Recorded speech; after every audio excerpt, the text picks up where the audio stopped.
Hello everyone, তোমরা সবাই কেমন আছো? আশা করি তোমরা সবাই খুব ভালো আছো।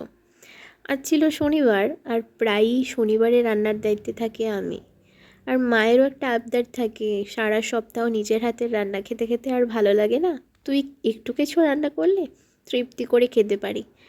আমরা এমনিতেও সপ্তাহে বেশিরভাগ দিনই নিরামিষ খাই, কিন্তু শনিবারের নিরামিষটা একটু অন্যরকম।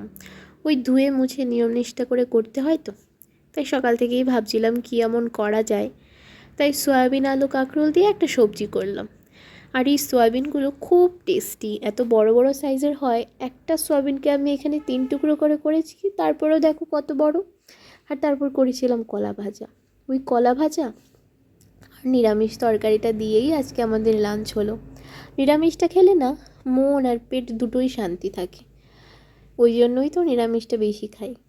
আমাকে তোমরা কমেন্ট করে জানাও তো, তোমরা আর কে কে নিরামিষ খেতে পছন্দ করো। আজকের জন্য এটুকুই, পরে আবার দেখা হবে। ততক্ষণ ভালো থেকো, সুস্থ থেকো, বাই।